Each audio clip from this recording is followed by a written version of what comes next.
Hello everyone, আজকে আমরা chapter 7 শুরু করতে যাচ্ছি। চ্যাপ্টার 7কে দুইটা পার্টে ভাগ করা হয়েছে। ফার্স্ট পার্টে শুধুমাত্র লজিক ইনস্ট্রাকশনস গুলোকে রাখা হয়েছে, আর সেকেন্ড পার্টে শিফট এবং রোটেট ইনস্ট্রাকশন সম্পর্কে ডিসকাস করা হবে। সো ফার্স্ট অফ অল, এই পার্টে আমরা যে কন্টেন্টগুলো কভার করব, তো পার্ট 1-এ শুধুমাত্র লজিক্যাল ইনস্ট্রাকশনস গুলো আছে, যেমন অ্যান্ড, অর, এক্সর, নট এবং তার কিছু অ্যাপ্লিকেশনস যেমন clear, set, then complement or change করা। এই কন্টেন্টগুলোই আসলে আমরা কভার করব। আচ্ছা, তো লজিক ইনস্ট্রাকশনস গুলোর যদি নর্মাল অ্যাবিলিটি আমরা চিন্তা করি, তাহলে ইন্ডিভিজুয়াল বিটস যেগুলো আছে, 8 বিট রেজিস্টার বা 16 বিট রেজিস্টার যদি চিন্তা করি, তাহলে প্রত্যেকটা বিটকে আমরা অ্যাক্সেস করতে পারি যদি লজিক ইনস্ট্রাকশন ব্যবহার করি। তো প্রত্যেকটা বাইনারি ভ্যালুই আসলে 0 অথবা 1 থাকে, যেগুলোকে আমরা ট্রু বা ফলস হিসেবে কনসিডার করতে পারি। তো 8086 অ্যাসেম্বলি ল্যাঙ্গুয়েজের ক্ষেত্রে অ্যান্ড, অর, এক্সর, নট এই চারটা ইনস্ট্রাকশন অ্যাকচুয়ালি থাকে।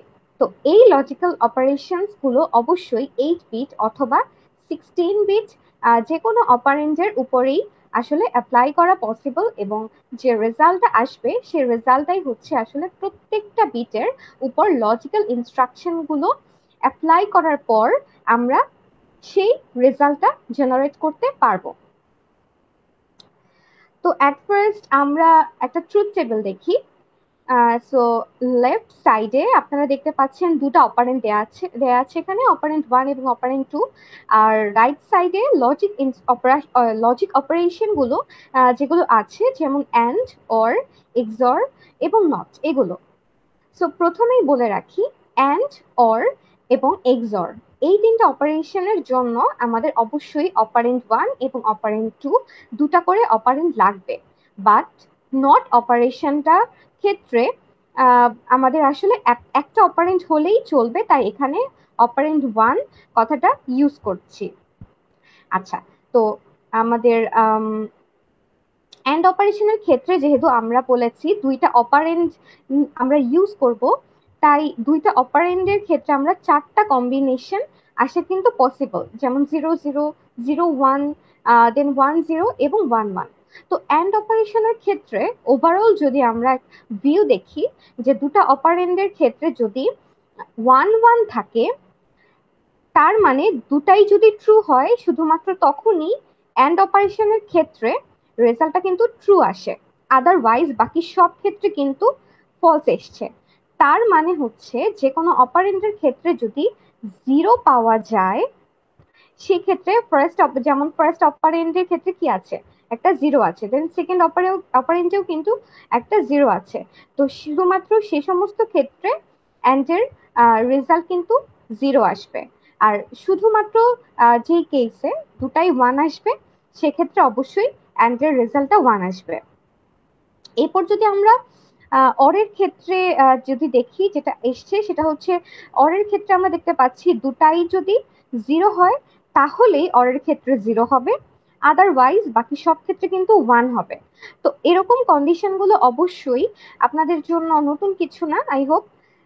সো এখন যদি আমরা এক্সরের ক্ষেত্রে যদি এরকম চিন্তা করি, তাহলে আসলে যখন আমরা দেখতে পাচ্ছি যে অপারেন্ট দুটা যদি সেম হয়, যেমন 1 1, সেক্ষেত্রে সেক্ষেত্রে যেটা হবে, আমাদের রেজাল্ট এক্সরের ভ্যালু কি আসবে, 0 আসবে। বাট যদি ডিফারেন্ট ডিফারেন্ট অপারেন্ট আমরা দেখি, যেমন 0 1, দেন হচ্ছে 1 0, এরকম কেসে এক্সরের রেজাল্ট আসবে কিন্তু 1।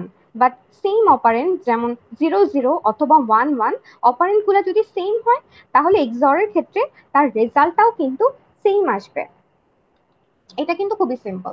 আচ্ছা, তারপরে আমাদের নেক্সট যে লজিক অপারেশনটা, সেটা হচ্ছে নট অপারেশন। সো আমরা শুরুতেই যেহেতু বলেছি যে নট অপারেশনের ক্ষেত্রে আমাদের একটাই অপারেন্ড আসলে লাগবে। সো এই নট অপারেশনটাও খুব সিম্পল, এটার কাজ হচ্ছে শুধুমাত্র কমপ্লিমেন্ট করা। যেমন অপারেন্ড 1-এ প্রথমে কি আছে, অপারেন্ড ওয়ানে যদি 0 থাকে সেটা নট অপারেশন করলে সেটা হয়ে যাবে 1। অপারেন্ড ওয়ানে যদি 1 থাকে সেটার কমপ্লিমেন্ট মানে তার বিপরীতটা হয়ে যাবে কি 0। আচ্ছা, তার মানে অপারেন্ড ওয়ানে যে সমস্ত ভ্যালুগুলো আছে সেগুলোকে কমপ্লিমেন্ট করে দিলেই সেটা হয়ে যাবে নট অপারেশন। তো এই ছিল আমাদের ট্রুথ টেবল। সো ট্রুথ টেবলতে আমাদের নেক্সট এক্সাম্পল গুলোতে এটা ইউজ করা হবে। আচ্ছা, সো এখানে কিছু এক্সাম্পল দেওয়া আছে, আপনারা দেখতে পাচ্ছেন। সো এগুলো আসলে বই থেকে নেওয়া হয়েছে স্ক্রিনশট গুলো। সো বই অনুযায়ী এক্সাম্পল গুলো এখানে দেখানো হয়েছে। তো ফার্স্ট অফ অল 7.1 নামে যে এক্সাম্পলটা আছে এখানে কি বলা হয়েছে, টোটাল 4টা অপারেশন পারফর্ম করতে হবে। অ্যাট ফার্স্ট 10101010 সাথে অ্যান্ড করতে হবে কার, 4টা 1 4টা 0 এরকম একটা ভ্যালু। আচ্ছা, তো অলরেডি আমরা কিন্তু জানি অ্যান্ড ইনস্ট্রাকশনের ক্ষেত্রে 1 আসে যখন অপারেন্ড দুটার ভ্যালু যদি 1 1 হয়। আচ্ছা, তাহলে এই ক্ষেত্রে আমরা দেখতে পাচ্ছি এটার সলিউশনটা যদি দেখি, যে দুইটা 1 আছে এরকম কেস কিন্তু কয়বার এসছে, দুইবার এসছে। একবার একেবারে লেফট সাইডের ক্ষেত্রে এসছে দুইবার 1, আরেকবার থার্ড যে ভ্যালুটা আছে সেখানেও কিন্তু দুইবার 1 এসছে। তো এই দুটার ক্ষেত্রে আমরা দেখতে পাচ্ছি দুটা 1 1 এর ক্ষেত্রে রেজাল্ট এসছে কি 1। যেহেতু অ্যান্ড অপারেশনের ক্ষেত্রে আমরা জানি দুটা 1 এর ক্ষেত্রেই রেজাল্ট আসবে 1 এবং বাকি সব কেসে তার রেজাল্ট আসবে কিন্তু 0। আচ্ছা, সো যেহেতু এটা একটা bitwise operation, so left to right অথবা রাইট টু লেফট যে কোনো একদিক থেকে এটার অপারেশনটা করলেই কিন্তু হয়ে যাবে। সো দেন সেকেন্ড এক্সাম্পলে আছে একটা অর অপারেশন করতে হবে। সো অরের ক্ষেত্রে আমরা জানি যেখানেই আমরা 0 0 পাবো সেখানে রেজাল্ট 0 আসবে, আর বাকি সব ক্ষেত্রে 1 রিটার্ন করবে, এটা আমরা জানি। আর এক্সঅর এর ক্ষেত্রে আমরা বলেছিলাম কি দুটা অপারেন্ড যদি সেম থাকে, যেমন 1 1 অথবা শুধুমাত্র 0 0, এই সমস্ত কেসে রেজাল্ট আসবে কিন্তু 0 এবং বাকি সব ক্ষেত্রে রেজাল্ট আসবে 1। আর নটের ক্ষেত্রে আমরা তো জানি যে 0 থাকলে 1 হবে আর 1 থাকলে কি হবে 0 করতে হবে। সো আই গেস আপনারা এটা খুব ইজিলি বুঝতে পারবেন। ওকে, এখন আমরা আসি এই ইনস্ট্রাকশন গুলো আমরা অ্যাসেম্বলিতে কিভাবে লিখবো। তো অ্যাসেম্বলিতে আমরা অ্যান্ড লিখে দুটা কি করি, দুটা অপারেন্ট যেমন ডেস্টিনেশন এবং সোর্স, দুটা রেজিস্টারের নামই আসলে কি আমাদের লিখতে হবে। সো অ্যান্ড অর এক্সর এই তিনটার ক্ষেত্রেই দুটা করে অপারেন্ট কিন্তু লাগছে। ওকে, সো নেক্সট টপিক হচ্ছে আমাদের effect on flags of logic instruction. So আমরা আগের স্লাইডে যে তিনটা ইনস্ট্রাকশনের কথা বললাম যেমন অ্যান্ড অর এক্সর, সো এই তিনটার ক্ষেত্রে শুধুমাত্র সাইন ফ্ল্যাগ, জিরো ফ্ল্যাগ আর প্যারিটি ফ্ল্যাগ, এই তিনটা ফ্ল্যাগের উপর অ্যাকচুয়ালি এফেক্ট আছে। এই তিনটার ভ্যালুকে ক্যালকুলেট করতে হবে। সো দেন এরপরে আছে এএফ। এএফ এর ভ্যালু আসলে আনডিফাইন্ড, সো এএফ এর ভ্যালু আমাদের ক্যালকুলেট করার দরকার নেই। সো এরপরে আছে সিএফ এবং ওএফ, এই দুটার ভ্যালু বাই ডিফল্ট 0 আসবে। সো নেক্সট টপিকটাতে আমরা এখন যাই। আচ্ছা, যেটা হচ্ছে অ্যাপ্লিকেশনস অফ লজিক ইনস্ট্রাকশনস। তো এখানে তিনটা অ্যাপ্লিকেশনের নাম দেওয়া আছে, যেমন ক্লিয়ারিং বিটস, সেটিং বিটস আর হচ্ছে কমপ্লিমেন্টিং বিটস। এই অপারেশন গুলো আসলে ইন্ডিভিজুয়াল বিটস এর উপর হচ্ছে। তার আগে আমরা এক্সাম্পলটা আরেকবার গো থ্রু করি, যেটা ছিল আমাদের এক্সাম্পল নামক যে স্লাইডটা ছিল, এখানে একটু আমরা আসি। এখানে আমরা যখন দেখেন অ্যান্ড অপারেশনের কথা বলেছি, মানে দুইটা ভ্যালুর মধ্যে যখন আমরা অ্যান্ড অপারেশন করছি তখন অবশ্যই টোটালটার উপরে কিন্তু অ্যান্ড করা হচ্ছে। ঠিক আছে, তো এখন আমরা আমাদের কারেন্ট স্লাইডে আসি। এখানে আসলে আমরা ক্লিয়ারিং, সেটিং এবং কমপ্লিমেন্টিং এর মাধ্যমে ইন্ডিভিজুয়াল বিটস গুলোকে অ্যাক্সেস করতে চাচ্ছি। সো প্রথমে আমরা আসি ক্লিয়ারিং বিটস টপিকে। তো ফার্স্টে আমাদের যেটা করতে হবে যে ক্লিয়ারিং মানে কি সেটা বুঝতে হবে। সো ক্লিয়ারিং মানে হচ্ছে আসলে বিট গুলোকে এরকম ভাবে চেঞ্জ করব। এখন কিভাবে চেঞ্জ করব, বিট গুলাকে চেঞ্জ করা। ঠিক আছে, তো তার মানে যদি 0 থাকে তাহলে সেটাকে 0তেই রাখবো, যদি 1 থাকে তাহলে সেটাকে 0 বানিয়ে দিব। তার মানে ক্লিয়ার করা মানে হচ্ছে আমাদের অরিজিনাল বিট যেটাই থাকুক না কেন সেটাকে জিরো বানাতে হবে। যদি অরিজিনাল বিট আমাদের জিরো থাকে তার মানে সেটাকে আমি জিরোই রাখবো, কিন্তু যদি আমাদের অরিজিনাল বিট ওয়ান থাকে তার মানে সেটাকে আমাদের জিরো করতে হবে। সো জিরো বানানোর এই যে প্রসেসটা সেটাই হচ্ছে ক্লিয়ারিং বিটস। আচ্ছা, তার মানে আমাদেরকে মাস্ক নিয়ে চিন্তা করতে হবে। ঠিক আছে, তো এখানে যদি অপারেন্ড গুলো চিন্তা করি, যেগুলো আমরা দেখতে পাচ্ছি এখানে কি আছে, টেবিলে অরিজিনাল বিট গুলো দেওয়া আছে। তো অরিজিনাল বিটে জিরো থাকতে পারে বা ওয়ান থাকতে পারে। মাস্কের ক্ষেত্রে আমরা চিন্তা করব মাস্কের ভ্যালু আমরা জিরো বসাবো অথবা ওয়ান বসাবো। এই মাস্কটা কিভাবে এসছে সেটা আমরা নেক্সট এক্সাম্পল গুলোতে আরো ক্লিয়ার হয়ে যাব। সো এন্ড অপারেশনের ক্ষেত্রে রেজাল্ট জাস্ট আমরা কি জানি, আহ, সেটা কিন্তু ট্রুথ টেবিলের মতোই আমরা দেখতে পাচ্ছি এন্ড অপারেশন কিভাবে হয়। যদি ওয়ান দুবার আসে তাহলেই কি হবে, ওয়ান আসবে, আর বাকি সব ক্ষেত্রে কিন্তু জিরো আসবে। এন্ড অপারেশনের রেজাল্ট হচ্ছে এটা। আমরা জাস্ট কি করবো, এন্ড অপারেশনের রেজাল্টটা লিখলাম এখানে। তো এখানে অরিজিনাল বিটের ক্ষেত্রে যখন আমরা মাস্ক ইউজ করছি, দেখেন এখানে জিরো, তার রেজাল্ট কিন্তু কি আছে, জিরোতেই এসছে। যেমন জিরো অরিজিনাল বিটের ক্ষেত্রে আমরা দেখতে পাচ্ছি মাস্ক যদি আমরা জিরো ইউজ করি এবং সেখানে এন্ড এর ক্ষেত্রে কিন্তু তার রেজাল্টও জিরো। আবার ওয়ান নামক যে অরিজিনাল বিটটা আছে সেটার ক্ষেত্রে যদি আমি মাস্কটা জিরো ইউজ করি তাহলে আমাদের কি হচ্ছে, এন্ড এর রেজাল্টটা কিন্তু জিরো আসছে। আচ্ছা, আর যে অরিজিনাল বিটটা আমরা আনচেঞ্জ রাখতে চাই, আনচেঞ্জ মানে হচ্ছে আমার অরিজিনাল বিটটা যদি ওয়ান থাকে এবং রেজাল্টে যদি আমি তাকে ওয়ানই রাখতে চাই, তার জন্য আমি মাস্ক ইউজ করব ওয়ান। ঠিক আছে, মাস্ক যদি আমরা ওয়ান ইউজ করি তার মানে অরিজিনাল বিটটা ওয়ানই থাকবে, কিন্তু মাস্ক যদি আমরা জিরো করি তাহলে সেটার অরিজিনাল বিটটা কিন্তু চেঞ্জ হয়ে যাবে।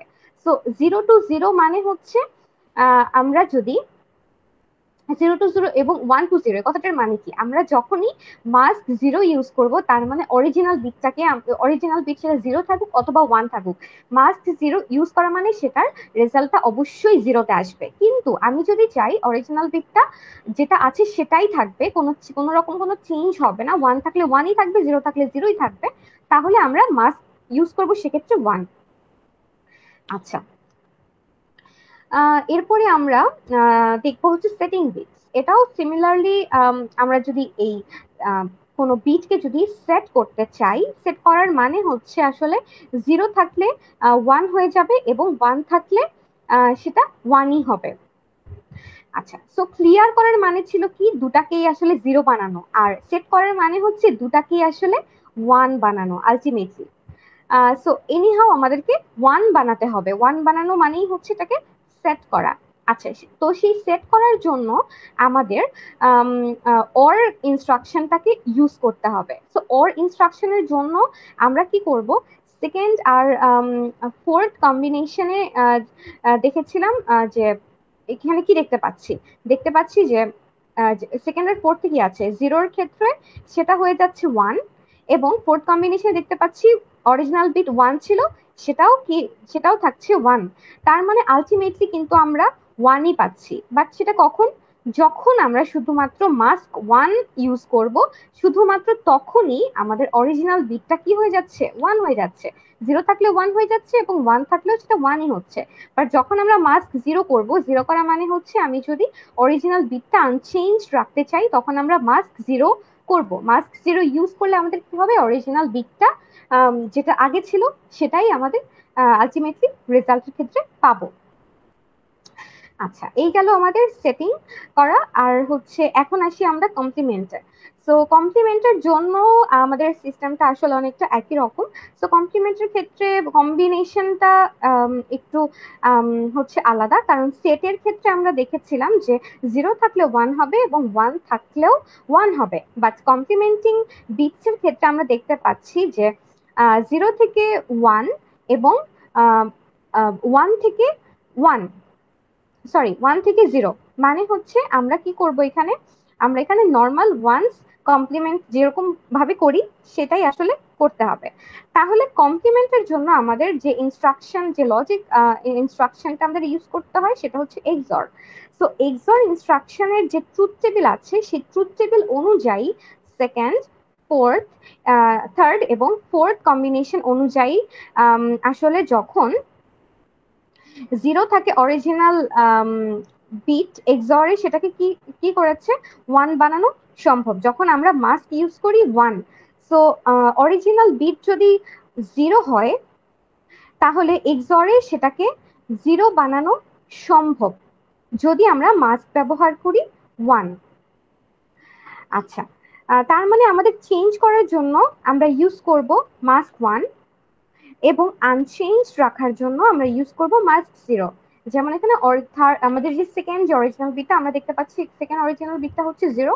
সো এটাকে যদি আমরা চেঞ্জ করতে চাই মানে 0 থেকে 1 করতে চাই তাহলে চেঞ্জ করার জন্য আমাদের মাস্ক ইউজ করতে হবে 1।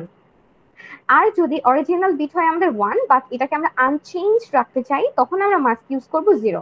তার মানে 0 ইউজ করলে আমরা অরিজিনাল বিটকে আনচেঞ্জ রাখতে পারবো এবং অরিজিনাল বিটকে চেঞ্জ করার জন্য আমরা মাস্ক ইউজ করব 1। সো এটা আসলে খুবই সিম্পল একটা এক্সাম্পল ছিল। আচ্ছা, তারপরে হচ্ছে আমরা আসি এই এক্সাম্পলে যদি দেখি এক্সাম্পলটা যে তাহলে আমরা আরেকটু ক্লিয়ার হব। এখানে আসলে সেম কথাগুলো এতক্ষণ যেগুলো বললাম সেম কথাগুলো আসলে এক্সপ্লেইন করা হয়েছে কোনটাকে মাস্ক আর কোনটাকে নর্মাল বিট হিসেবে আমরা ধরতে পারি। সো এটা আপনারা গোত্র করলে খুব ভালো করে বুঝতে পারবেন। আচ্ছা, এখন আমরা আরেকটা এক্সাম্পলে আসি। তো এখানে এক্সাম্পলটাতে কি বলা হয়েছে যে clear the sign bit of AL register. আচ্ছা, তার মানে সাইন বিট তো আসলে একটা মাত্রই বিট। তো সাইন বিট মানে হচ্ছে সাইন বিট মানে কি মনে আছে? সাইন বিট হচ্ছে আমাদের একেবারে ফার্স্ট যে বিটটা সেটাকে বলা হয় সাইন বিট। সো এখানে কি বলা হয়েছে while leaving the other bits unchanged। আচ্ছা, তার মানে হচ্ছে এখানে আদার বিটস গুলোকে আনচেঞ্জ রাখতে বলা হয়েছে। তার মানে আসলে আমাদের যেটা করতে হবে সো এখানে যেহেতু ক্লিয়ার করতে বলেছে সো আমরা জানি ক্লিয়ারিং এর জন্য কোন ইনস্ট্রাকশন ইউজ করতে হয়, অবশ্যই এন্ড ইনস্ট্রাকশনটা ইউজ করব আমরা। সো কোন রেজিস্টারকে করতে বলেছে এএল রেজিস্টারকে, এখানে এএল রেজিস্টারকে করতে বলেছে। সো আমাকে এখানে আসলে মাস্ক মাস্কের ভ্যালুটা ক্যালকুলেট করতে হবে। সো এই টাইপের ক্যালকুলেশনের জন্য এই এক লাইনই আসলে অ্যান্সার। আর সেটা করার জন্য আমাকে বারবার চেক করতে হবে মাস্কের ভ্যালুটা কত অ্যাসাইন করা উচিত। আচ্ছা, সাইন বিট কোন বিটটা? আমরা জানি মোস্ট সিগনিফিক্যান্ট যে বিটটা সেটাই তো সাইন বিট, মানে ফার্স্ট যে বিটটা সেটা। সো সেটাকে আমরা কি করতে হবে ক্লিয়ার করতে বলেছে। সো ক্লিয়ার করা মানে হচ্ছে আসলে চেঞ্জ করা। সো চেঞ্জ করার জন্য অবশ্যই কি আমাদের ক্লিয়ারিং এর জন্য চেঞ্জ বিট হচ্ছে 0 এবং আনচেঞ্জ বিট হচ্ছে 1। তো কোয়েশ্চেনে যেহেতু আমাদেরকে বাকি বিটগুলোকে আনচেঞ্জ রাখতে বলেছে কিন্তু চেঞ্জ করতে বলেছে আমাদের শুধুমাত্র সাইন বিটটাকে, তাহলে সাইন বিটের মানে ফার্স্ট বিটটাকে আমরা 0 বানাবো এবং বাকি 7টা বিট হবে 1। তাহলে এখানে যে বাইনারি বিটটা আছে এটাই আমাদের আসলে মাস্ক, যাকে আমরা 7f আকারে হেক্সাডেসিমেলে রিপ্রেজেন্ট করতে পারি। সো অ্যান্সার কিন্তু আসলে এই এক লাইনেই হবে। তো এএল যেহেতু একটা 8 বিট রেজিস্টার আমরা জানি, সো মাস্কের সাইজও কিন্তু 8 বিটই হবে বাইনারির ক্ষেত্রে। আচ্ছা, দেন পরের এক্সাম্পলে আমরা যাই। এখানে কি বলেছে set the most significant bits of set the most significant and least significant bits of L while preserving the other bits। So এখানে বলেছে যে বাকি বিটগুলাকে আনচেঞ্জ রাখতে হবে বাট শুধুমাত্র এমএসবি মানে হচ্ছে মোস্ট সিগনিফিক্যান্ট বিট এবং এলএসবি এর বিটগুলাকে শুধু সেট করতে হবে। এখানে কিন্তু সেট করতে হবে, যেহেতু সেট তার মানে আমাদেরকে যে লজিক ইনস্ট্রাকশনটা ইউজ করতে হবে সেটা হচ্ছে অর। তাহলে সেটের ক্ষেত্রে কন্ডিশন ছিল যে চেঞ্জ করার জন্য আমরা ইউজ করব মাস্ক 1 এবং আনচেঞ্জ রাখার জন্য আমরা ইউজ করব মাস্ক 0। তাহলে সেটের ক্ষেত্রে এমএসবি এবং এলএসবি হবে 1 এবং বাকি সবগুলা বিট হবে মাঝখানে 0। তো এই বাইনারি নাম্বারকে আমরা কি করতে পারি 81 এইচ এভাবে মানে এইচ মিনস হেক্সাডেসিমাল এভাবে রিপ্রেজেন্ট করতে পারি। সো পরের এক্সাম্পলটাতে এখানে বলেছে যে change the sign bit of DX, মানে হচ্ছে চেঞ্জ মানে আমরা জানি আসলে কমপ্লিমেন্ট করা। ডিএক্স এর সাইন বিটটাকে চেঞ্জ করতে হবে মানে এমএসবি কে। সো আমরা জানি চেঞ্জ করার জন্য আমরা সাধারণত এক্সঅর ইনস্ট্রাকশনটা ইউজ করি। সো এক্সঅর লিখে আমাদেরকে দেন হচ্ছে ডিএক্স লিখবো, কারণ ডিএক্স রেজিস্টারের ভ্যালুটা করতে হবে। সো ডিএক্স লিখে একটা 16 বিটের যে রেজিস্টার, তাই যেহেতু ডিএক্স একটা 16 বিটের রেজিস্টার, এই কারণে আমরা একে যদি হেক্সাডেসিমাল রিপ্রেজেন্ট করি তাহলে আমরা এভাবে 4টা বিটে রিপ্রেজেন্ট করতে পারবো। আচ্ছা, দেন নেক্সট আমরা দেখতে পাচ্ছি এখানে কিছু অ্যাপ্লিকেশনস দেওয়া আছে। সো একটা হচ্ছে ক্লিয়ারিং আর রেজিস্টার। এখানে কি আছে, এখানে টোটাল 3টা লাইন আছে। হুম, আচ্ছা, এই 3টা লাইন দিয়ে আমরা রেজিস্টারকে কি করতে পারি, ক্লিয়ার করতে পারি। ক্লিয়ার মানে হলো আসলে জিরো বানানো, আলটিমেটলি জিরো বানানো। সো ফার্স্টে একটা হতে পারে যে আমরা কিভাবে কি কিভাবে জিরো করতে পারি। ফার্স্টে হচ্ছে মুভ মুভ ইনস্ট্রাকশনটা এখানে আমরা ইউজ করতে পারি। এক্স এর মধ্যে যদি আমরা জিরো বসাই তার মানে তো এটা ক্লিয়ার হয়েই গেল। অথবা আমরা যেটা করতে পারি, সাবট্রাক্ট করতে পারি, এক্স থেকে এক্স যদি বিয়োগ করি, হ্যাঁ, সেটা করলেও কিন্তু আমরা জিরো বানাতে পারবো। আচ্ছা, আরেকটা এক্সাম্পল হতে পারে, সেটা হচ্ছে এক্সঅর এর ক্ষেত্রে যদি আমরা এক্স কমা এক্স লিখি তাহলে 1 1 করলে যেমন জিরো আসে, তেমনি 0 0 করলেও কিন্তু জিরো আসে এক্সঅর এর ক্ষেত্রে। তাই এক্সঅরটা আমরা ব্যবহার করতে পারি ক্লিয়ার করার জন্য। ওকে, এখন সেকেন্ড যে অ্যাপ্লিকেশনটা এখানে দেওয়া আছে সেটা হচ্ছে টেস্টিং রেজিস্টার ফর জিরো। তো এখানে একটা রেজিস্টার জিরো কিনা সেটা আমরা কিভাবে বুঝবো, সেটা টেস্ট করতে বলেছে। তো সেটা তো আমাকে অবশ্যই কি করতে হবে, কম্পেয়ারের মাধ্যমে আমরা সেটা টেস্ট করতে পারবো। সো কম্পেয়ার করব যে সিএক্স জিরো কিনা, অথবা এই অপশনটা আমরা ইউজ করতে পারি যেটা হচ্ছে অর করে আমরা সিএক্স সিএক্স লিখতে পারি। দুটাই আসলে করা যায়, কম্পেয়ার করে করতে পারি অথবা অর করেও করতে পারি। আচ্ছা, এরপরে আমরা আসি নট ইনস্ট্রাকশন। এটা তো খুবই সিম্পল। আমরা নট ইনস্ট্রাকশন কিভাবে আমরা একটা রেজিস্টারে বিট করে কমপ্লিমেন্ট করতে পারি, আমরা জাস্ট নট লিখে দেন ওই রেজিস্টারের নামটা লিখলেই আসলে সেটা হয়ে যাচ্ছে। আচ্ছা, এরপরে আসি আমাদের আছে টেস্ট ইনস্ট্রাকশন। এটা আসলে অনেকটা এন্ড অপারেশনের মতোই কাজ করে, বাট যে এন্ড এর সাথে টেস্টের যে ডিফারেন্সটা আছে সেটা হচ্ছে এই টেস্ট ইনস্ট্রাকশন ডেস্টিনেশন অপারেন্ডে গিয়ে স্টোর হয় না, বাট এন্ড ইনস্ট্রাকশনের ক্ষেত্রে কিন্তু এই স্টোরিংটা হয়। টেস্ট ইনস্ট্রাকশনের ক্ষেত্রে এফেক্টটা শুধুমাত্র ফ্ল্যাগের ওপর পড়ে। তো সেই ফ্ল্যাগের এফেক্ট গুলো যদি চিন্তা করি তাহলে এসএফ, জেডএফ, পিএফ এই 3টা ফ্ল্যাগের উপর পড়ছে। আর অন্যান্য লজিক ইনস্ট্রাকশনের মতোই সিএফ, ওএফ এর উপর কিন্তু কোনো এফেক্ট নেই, বাট ডিফল্ট জিরো বসাচ্ছি। আর এএফ আনডিফাইন্ড থেকে যাচ্ছে। আচ্ছা, তো টেস্ট ইনস্ট্রাকশনের একটা আরেকটা এক্সাম্পল এখানে দেওয়া আছে। সো এটা হচ্ছে কোয়েশ্চেনটা হচ্ছে jump to level below if L contains an even number. তাহলে বিলো নামে কোনো একটা লেভেল আছে, সেই লেভেলে কি করতে হবে, জাম্প করতে বলেছে। তার মানে কম্পেয়ার ইনস্ট্রাকশনের মতোই কিন্তু কিছুটা। কন্ডিশনটা হচ্ছে if L contains an even number. So একটা নাম্বার ইভেন আমরা সেটা কিভাবে বুঝবো, বাইনারিতে যদি আমরা চিন্তা করি তাহলে আমরা জানি লাস্ট বিটটা যদি জিরো হয় তার মানে সেটা একটা ইভেন নাম্বার, আর লাস্ট বিটটা যদি ওয়ান হয় সেটা কিন্তু একটা odd number. So even numbers have zero in bit zero. So লাস্টের যে বিটটা সেটাই হলো আসলে এলএসবি। তাহলে বিট নাম্বার জিরো তার মানে ইভেন নাম্বার,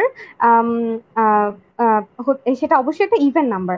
সো মাস্ক যেটা আছে আমাদের যেটা ইউজ করতে হবে সেটা হচ্ছে 0 0 0। এখানে কয়টা জিরো আছে, 1 2 3 4 5 6 7। আচ্ছা, টোটাল 7টা জিরো, দেন লাস্ট বিটটা হচ্ছে আমাদের 1। সো মাস্ক ইউজ করছি কিন্তু আমরা এখানে 1। তাহলে টেস্ট এল কমা 1, এই 1 এর সাথে আমরা টেস্ট করছি যে আমরা জানি টেস্ট করা মানে তো আসলে একটা এন্ড অপারেশন করা, তাই না? এন্ড অপারেশন এবং টেস্ট অপারেশনের কাজটা কিন্তু আসলে সেম। তার মানে ব্যাকগ্রাউন্ডে আসলে একটা আমরা লিখছি এখানে টেস্ট ইনস্ট্রাকশন, বাট আমার ব্যাকগ্রাউন্ডে কিন্তু একটা এন্ড অপারেশন হচ্ছে। সো এল এর কন্টেন্টের মধ্যে যদি লাস্টে একটা কি থাকে, একটা লাস্টে যদি একটা ওয়ান থাকে, তার মানে ওয়ান ওয়ান যদি থাকে, ওয়ান ওয়ান এন্ড করলে সেটা আমাদের কিন্তু ওয়ানই রিটার্ন করবে। আর যদি জিরো থাকে দ্যাট মিনস ইভেন নাম্বার হয় লাস্ট বিটটা, তাহলে সেক্ষেত্রে তখন জিরো আর ওয়ান এন্ড করলে আমরা জানি সেটা কি হবে, জিরো হবে। সো জাম্প ইফ জিরো, তখন অ্যাক্টিভ হয়ে যাবে। তো এই লাইনের মাধ্যমে আমরা কিন্তু টেস্ট ইনস্ট্রাকশন ইউজ করে একটা নাম্বার ইভেন কিনা সেটা খুব সহজেই চেক করতে পারি। আচ্ছা, তো এখানে বই থেকে আপনাদের কিছু এক্সারসাইজ দেওয়া হয়েছে, এগুলো আপনারা যদি এই লেকচারটা খুব ভালো করে বুঝে থাকেন, এগুলো খুব সহজেই করে ফেলতে পারবেন। সো আর এই এক্সারসাইজ গুলো যেগুলো দেওয়া আছে, এটা আসলে আপনাদের পরবর্তী লেকচারের উপর দেওয়া হয়েছে। সো এইগুলো আপনাদের এখন আর প্র্যাকটিস করতে হবে না। নেক্সট যে লেকচারটা আমরা কভার করব সেটা করার পরে আপনারা এক্সারসাইজ গুলো করতে পারবেন। সো ওই লেকচারটা কভার করার পরে আমরা এক্সারসাইজ গুলো করে ফেলবো। সো থ্যাংক ইউ সবাইকে।